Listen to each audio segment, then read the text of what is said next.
हाँ तो स्टूडेंट्स हमारा लेक्चर अधूरा रह गया था। Application of adsorption. Application of adsorption देखो मैंने बताया था कि हमारे पास काफ़ी इंपॉर्टेंट है। जितना भी एनसीईआरटी में लिखा हो वो सारा याद कर लीजिएगा, ठीक है। सारे एग्जांपल्स याद कर लेने कि भाई कहाँ कहाँ पर यूज़ हो रहा है एंट्रेंस वगैरह के लिए, तो बहुत इंपॉर्टेंट है, ठीक है।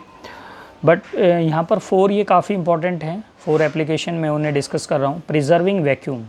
देखो स्टूडेंट्स, मैं इसमें आपको ये बता रहा था कि कभी आपने इलेक्ट्रॉनिक्स वगैरह का कोई सामान फ्लिपकार्ट वगैरह से, अमेज़ॉन वगैरह से मंगवाया हो, तो उसमें एक सिलिका जेल का पाउच निकलता है। उस सिलिका जेल के पाउच का रोल क्या होता है कि जब वो मटेरियल जो आपने मंगवाया है, जो भी आपका सामान है, वो जब डिफरेंट जोन से पास होता है तो वहाँ पर क्या होता है कि भाई ह्यूमिडिटी वेरी करती है। तो ह्यूमिडिटी का इफ़ेक्ट उस मटेरियल के ऊपर ना हो, ठीक है, उस जो भी आपने सामान मंगवाया है उसके ऊपर ना हो, उसके लिए वहाँ पर सिलिका जेल रखा जाता है।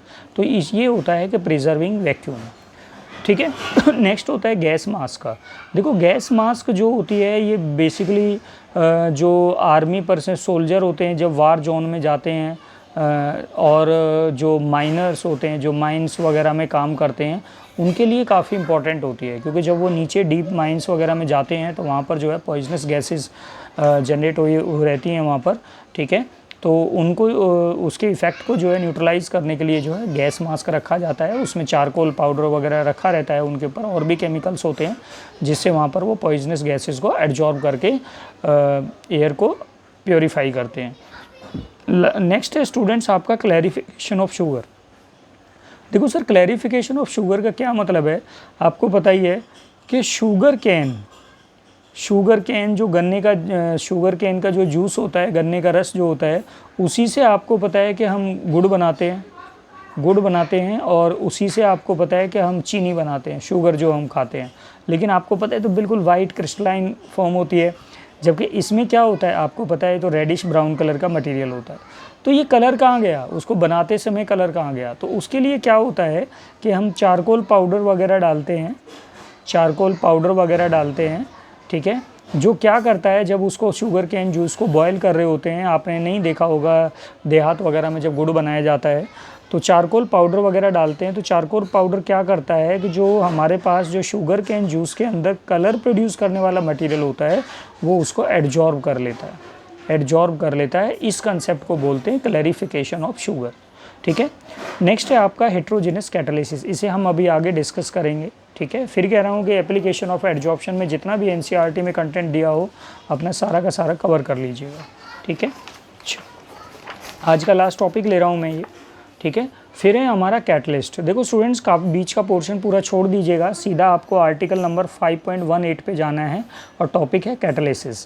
कैटालिसिस में देखो सबसे पहले आपको डिफ़ाइन करनी है कैटलिस्ट की। कैटलिस्ट क्या होते हैं, जो आप बहुत दिनों से पढ़ रहे हो आप, ये रेट ऑफ रिएक्शन को जो है इंक्रीज़ कर देते हैं, ठीक है। बट अब आपको वो भी एग्जांपल्स देखने हैं। कुछ केसेस ऐसे भी होते हैं कि जहाँ rate of reaction catalyst increase भी करता है लेकिन कैटलिस्ट जो है डिक्रीज़ भी करता है। तो इसलिए कैटलिसिस जो प्रोसेस होती है उसे 2 कैटेगरीज में डिवाइड किया गया कैटलिस्ट को।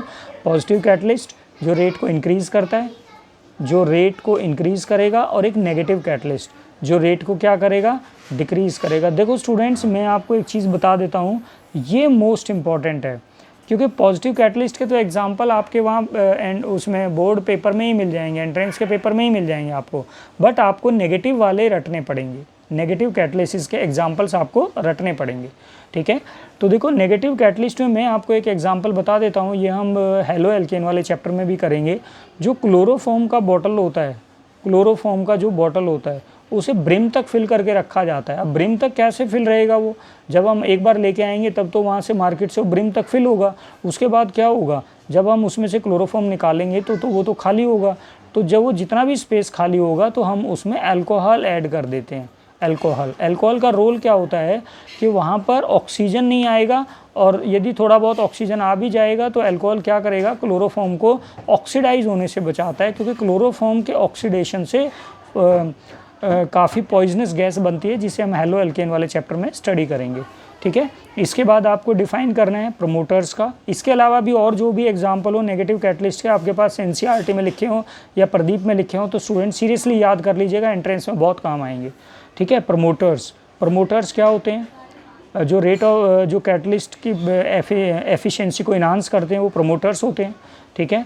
पॉइजनस क्या होते हैं, जो उनको डिक्रीज़ करते हैं, जो इनकी एफिशिएंसी को डिक्रीज़ करते हैं, कैटलिस्ट की एफिशिएंसी को। और इसमें कार्बन मोनोऑक्साइड एक बहुत इंपॉर्टेंट मटेरियल है। कार्बन मोनोऑक्साइड गैस जो है मोस्टली जो है कैटलिस्ट की एफिशिएंसी को डिक्रीज़ करती है। उसके बाद है आपका टाइप ऑफ कैटालिसिस। देखो ये दो टाइप का है स्टूडेंट्स, होमोजीनियस और हेट्रोजीनियस। देखो होमोजीनियस में आपको याद रखना है कि आपका जो रिएक्टेंट है और आपका कैटलिस्ट है वो सेम फेस में होंगे, कैटलिस्ट सेम फेस में होंगे, सेम फेस में। ये रट लीजिएगा विद एग्जाम्पल, 2 एग्जाम्पल याद रखिएगा रिएक्शन समेत कि किस किस रिएक्शन में कैटलिस्ट कौन है, ताकि वो सेम फेस में दिखाने हैं आपको। जैसे भाई रिएक्टेंट भी गैस है तो कैटलिस्ट भी गैस है, वहाँ पर देखा होगा कि एग्जाम्पल आएगा NO, वहाँ पर कैटलिस्ट के तौर पे यूज़ हो रहा होगा। कहाँ पर यूज़ हो रहा होगा आपको कर लेना है अच्छी तरह से, ठीक है। हेट्रोजीनियस कैटालिसिस के तो मोस्टली आप एग्जाम्पल पढ़ते ही हो अपने बुक्स वगैरह में, ठीक है। हेट्रोजीनियस कैटालिसिस में क्या होता है कि रिएक्टेंट और कैटलिस्ट जो है डिफरेंट फेस में होते हैं, यहाँ सबसे अच्छा एग्जांपल होता है ये हेबर्स प्रोसेस वाला N2 + H2। जब ये कंबाइंड होकर अमोनिया बनाते हैं तो वहाँ पर प्लेटिनियम वगैरह का यूज़ होता है, आयरन प्लेटिनियम वगैरह का यूज़ होता है जो कैटलिस्ट का वर्क करता है। आपको पता है ये तो गैसेज हैं, और ये हमारे सॉलिड हैं। तो इस तरह से कैटलिस्ट और रिएक्टेंट हमारे डिफरेंट फेस में होंगे तो वो प्रोसेस क्या कहलाएगी, हेट्रोजीनियस कैटालिसिस कहलाएगी।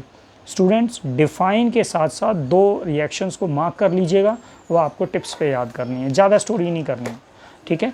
उसके बाद देखो हेट्रोजीनियस कैटालिसिस में एक मॉडर्न एडजॉर्प्शन थ्योरी होगी, वो आपको टिप्स पे याद करनी है। बहुत ईजी है, बड़ा ईजिली याद हो जाएगी। देखो होता क्या है, वहाँ पर 5 पॉइंट लिखे होंगे, आप डायग्राम के थ्रू भी याद कर सकते हो। एक बार अच्छी तरह से अंडरस्टैंड कर लीजिएगा, इसे रटने की ज़रूरत नहीं पड़ती है। देखो सबसे पहले क्या होगा, एडजॉर्बेंट के सरफेस के ऊपर जो है एडजॉर्बेट आएगा, ठीक है भाई। ये डस्ट पार्टिकल जो है जैसे टेबल के ऊपर आ रहे हैं, हमारे पास टेबल पे आ रहे हैं तो ये सेटल हो रहे हैं। तो पहले तो क्या होगा, डस्ट पार्टिकल टेबल की तरफ आएंगे, फिर टेबल के सरफेस में और उनके बीच में एक अट्रैक्शन जनरेट होगी, फिर वहाँ पर जो है रिएक्टेंट मॉलिक्यूल्स में जो है रिएक्शन हो जाएगी। जब रिएक्टेंट मॉलिक्यूल्स में रिएक्शन हो जाएगी तो वो डीजॉर्प्शन शो करना स्टार्ट कर देंगे। क्यों शो करना स्टार्ट करेंगे डीजॉर्प्शन, क्योंकि जो प्रोडक्ट बनता है उसको जो कैटलिस्ट जो सरफेस होता है हमारा एडजॉर्बेंट का, वो अट्रैक्ट नहीं करता है, ठीक है ना, वो अट्रैक्ट नहीं करता है, ठीक है। तो हमारे पास जो है ध्यान रखिएगा, तो डिफ्यूज़न फिर जो है प्रोडक्ट का जो है डिफ्यूज़ अवे हो जाते हैं, ताकि फिर जो हमारा कैटलिस्ट का जो सरफेस होता है वो नए पार्टिकल्स के लिए अवेलेबल हो जाता है, ठीक है।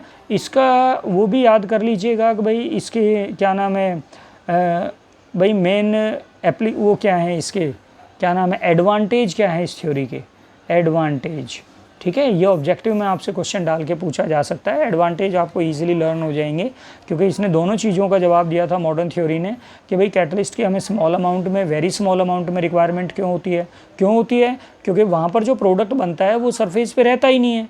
जब सरफेस से हट जाएगा, जैसे ही प्रोडक्ट बनेगा वो हट जाएगा तो वो नए रिएक्टेंट को स्पेस प्रोवाइड कर देगा, ठीक है स्टूडेंट्स।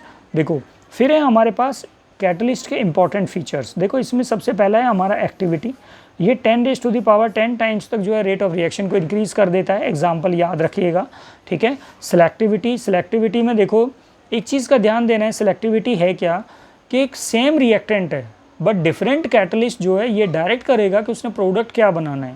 तो आपको यही एग्जाम्पल याद रखना है, कार्बन मोनोऑक्साइड जब हाइड्रोजन के साथ रिएक्ट कर रहा है तो किस कैटलिस्ट की प्रेजेंस में वो अल्कोहल बना रहा है और किस कैटलिस्ट की प्रेजेंस में वो एसिड बना रहा है। ये टिप्स पे याद कर लीजिएगा, ये बहुत इंपॉर्टेंट एग्जाम्पल है आपका, ठीक है। फिर है आपका स्पेसिफिसिटी जो है आपका पर्टिकुलर स्पेसिफिसिटी का मतलब होता है कि हर एक कैटलिस्ट एक पर्टिकुलर रिएक्टेंट के लिए पर्टिकुलर रिएक्शन में यूज़ होता है। ऐसा नहीं है कि एक कैटलिस्ट जो है हर एक रिएक्शन में यूज़ हो जाएगा, ठीक है।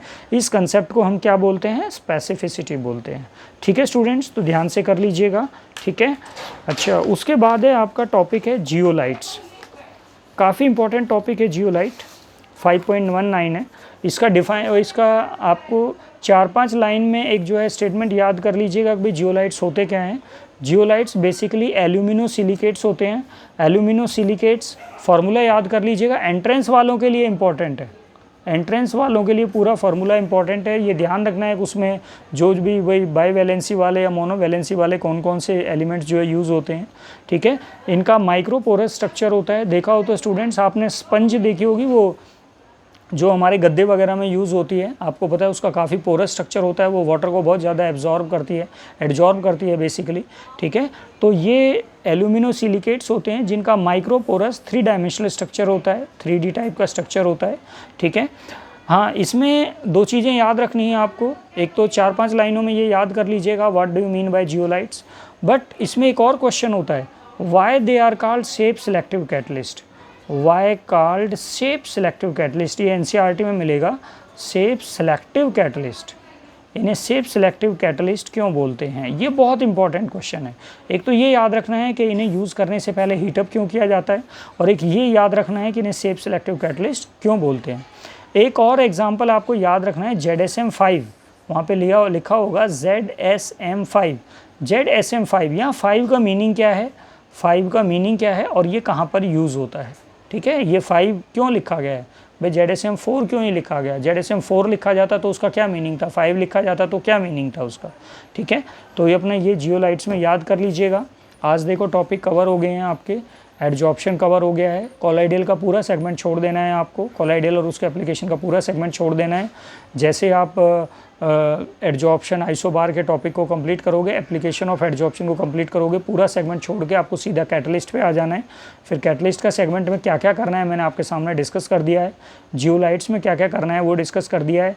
एप्लीकेटिव टाइप का चैप्टर है स्टूडेंट्स, समझने की कोशिश कीजिएगा। लेंथी भले ही लग रहा है आपको, लेकिन डिफ़िकल्ट बिल्कुल भी नहीं है, ठीक है। आराम से रीड करके अच्छी तरह अंडरस्टैंड कर लीजिएगा। कुछ भी समझ में ना आए तो मैं आपसे बार बार कहता हूँ बेटा, क्योंकि देखो चीज़ों को रिपीट करने में बड़ा प्रॉब्लम होगा हमें, क्योंकि टाइम थोड़ा कम रहेगा। अब देखते हैं भाई लॉकडाउन की वजह से भाई स्कूलों को कब खोलने की परमिशन होती है, ठीक है। तो एक ही बार में ध्यान से कीजिएगा।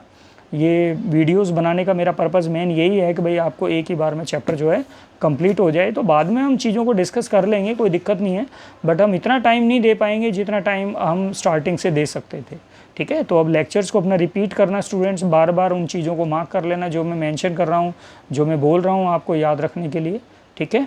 चलो आज के लिए इतना ही। नेक्स्ट लेक्चर में मैं आपको एंजाइम और कोलाइडल को हम 2 पार्ट में कंप्लीट करेंगे, ठीक है, क्योंकि कोलाइडल काफ़ी लंबा टॉपिक है, ठीक है। तो नेक्स्ट टॉपिक में हम एंजाइम करेंगे और कोलाइडल वाला पार्ट करेंगे, ठीक है। 2 लेक्चर और बनेंगे इसके, एक में एंजाइम और कोलाइडल का एक पार्ट होगा और फिर नेक्स्ट लेक्चर में कोलाइडल जो है कंप्लीट हो जाएगा, ठीक है स्टूडेंट्स। NCERT के इससे रिलेटेड कोई क्वेश्चन देखना हो तो देख लीजिएगा, अदरवाइज़ भले ही छोड़ देना, कोई दिक्कत नहीं है, ठीक है। ओके।